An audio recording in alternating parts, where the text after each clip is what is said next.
Au cours précédent, nous avons vu que le fonctionnement des organes reproducteurs est différent chez le garçon et chez la fille.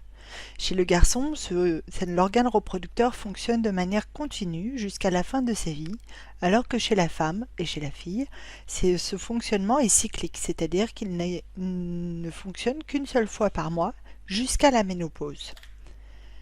Aujourd'hui, nous allons poursuivre le cours en nous intéressant à comment se forme un nouvel être humain.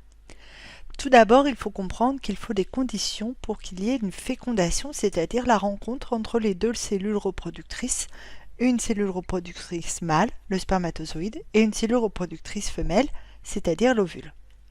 Nous allons donc étudier ça sous forme de l'activité numéro 5. Dans votre cahier, vous devez écrire la problématique ainsi que le titre du grand 4 et coller la feuille de l'activité numéro 5. Comment se forme un embryon à l'origine d'un nouvel individu? À partir du document que vous allez observer et de la vidéo qui est sur l'adresse, à cette adresse-là, je vous demande de répondre aux questions suivantes. Première question, il faut compléter les cadres avec les légendes que vous avez ici. Alors, première légende à écrire. Nous avons en bas le pénis, ici. Ce pénis a pénétré à l'intérieur de l'appareil reproducteur féminin au niveau du vagin et il arrive à la fin au bout du vagin au niveau du col de l'utérus. Le pénis ne pénètre jamais au-delà du col de l'utérus. Au moment où il va y avoir une éjaculation, vous avez les spermatozoïdes qui vont donc être déposés dans le fond du vagin et qui vont remonter par le col de l'utérus en direction des trompes, puis en direction de l'ovaire. Cet ovaire, s'il a au préalablement émis, c'est-à-dire expulsé un ovule, c'est-à-dire fait une ovulation, à ce moment-là, il peut y avoir la rencontre d'un spermatozoïde, de plusieurs spermatozoïdes, avec l'ovule, c'est ce qu'on appelle la fécondation. Quel est l'endroit où sont déposés les spermatozoïdes lors du rapport sexuel? Les spermatozoïdes sont déposés dans le fond du vagin au moment du rapport sexuel non protégé, bien sûr. À quel endroit a lieu la rencontre entre les spermatozoïdes et les ovules? C'est au niveau de la trompe de Fallope, donc soit la trompe droite, soit la trompe gauche, qu'a lieu la rencontre entre les spermatozoïdes et l'ovule. Au moment de l'union entre un spermatozoïde et un ovule, on appelle cette union la fécondation. C'est le terme scientifique donné à l'union entre ces deux cellules reproductrices qu'on appelle aussi des gamètes. Une fois que l'ovule a été fécondé, à ce moment-là, on ne parle plus d'ovule, on lui donne le nom de cellule œuf.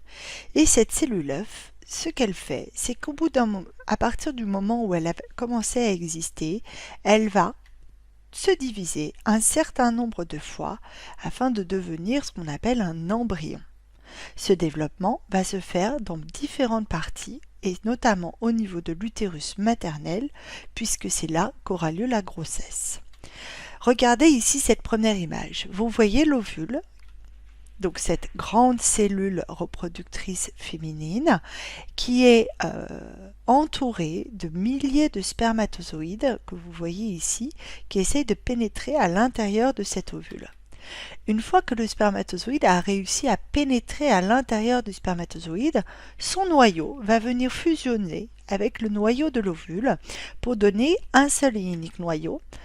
Donc ici, vous avez l'union de ces deux noyaux qui donne un seul noyau et on appelle ça une cellule œuf.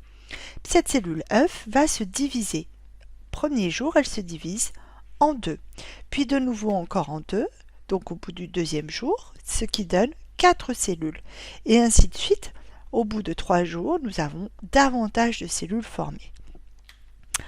Donc vous avez ici le même schéma qui représente donc le spermatozoïde qui pénètre à l'intérieur de l'ovule. On est au niveau de la trompe de Fallope, dans cette partie-là de l'appareil reproducteur féminin. Puis cette cellule œuf va gentiment remonter le long de la trompe tout en suivant des divisions cellulaires. C'est-à-dire qu'à ce stade ici, lorsqu'elle est à peu près à ce niveau-là de la trompe de Fallope, la cellule est au niveau stade de cellules, c'est-à-dire qu'on a 2 cellules qui sont fabriquées, puis qui vont se diviser en 2 cellules. On est cette fois-ci à ce niveau-là de la trompe, puis en 8 cellules, etc., etc. Au bout d'un stade, on va avoir un jeune embryon qui va venir s'implanter ici, à l'intérieur de l'utérus. On parle de nidation de l'embryon. Cet embryon va venir rentrer dans la paroi de l'utérus et c'est à cet endroit-là que va commencer la véritable grossesse. Un autre schéma pour vous expliquer de nouveau, l'ovaire a émis un ovule, cet ovule a rencontré un spermatozoïde, a donné une cellule œuf, ici, le jour 0, et cette cellule œuf va se diviser un certain nombre de fois tout en remontant le long de la trompe. Au bout d'un certain stade, au bout de 6 jours, la cellule œuf a donné un embryon qui s'implante dans la paroi de l'utérus. Le bilan. Chose importante à apprendre.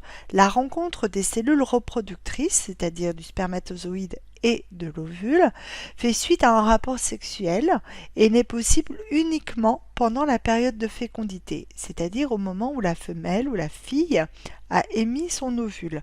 Si elle n'a pas eu d'ovulation, à ce moment-là, il ne peut pas y avoir de rencontre des gamètes, c'est-à-dire des cellules reproductrices. La fécondation, c'est-à-dire l'union entre le noyau des cellules reproductrices, mâle et femelle, spermatozoïde pour le mâle, ovule pour la femelle, permet la formation d'une cellule œuf. C'est la première cellule, correspond à l'ovule fécondé. Cette cellule œuf va se diviser un certain nombre de fois et devenir un embryon. Cet embryon va ensuite se fixer dans la partie superficielle de l'utérus, c'est ce qu'on appelle l'implantation, on l'appelle aussi la nidation.